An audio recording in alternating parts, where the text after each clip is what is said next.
La leptospirose est une maladie qui provient des animaux, souvent les rongeurs, mais en Nouvelle-Calédonie et ailleurs, c'est également beaucoup les cochons, le bétail, les cerfs, les chevaux. C'est causé par une bactérie, donc c'est une maladie qu'on peut soigner facilement avec des antibiotiques.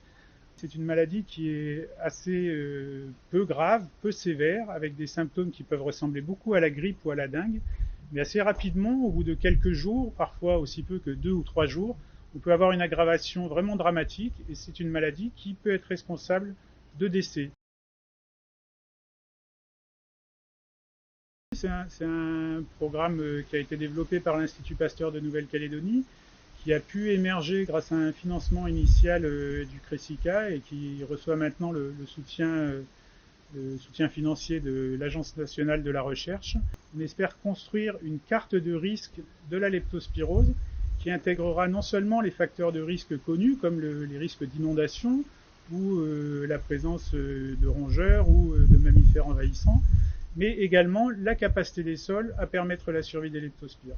C'est une bonne représentation de l'avantage qu'on a à travailler en Nouvelle-Calédonie sur une maladie qui est importante ici, mais qui est également importante sur l'ensemble des îles du Pacifique.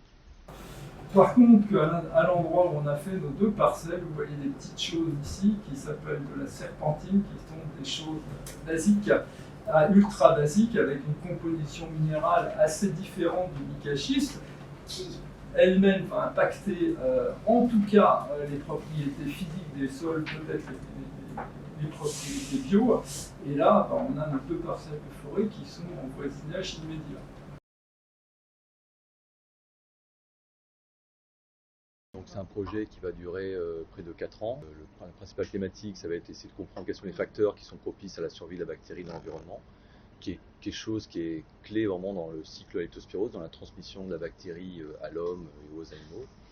Et aujourd'hui, on a très peu d'informations sur l'écologie de la bactérie et comment elle survit.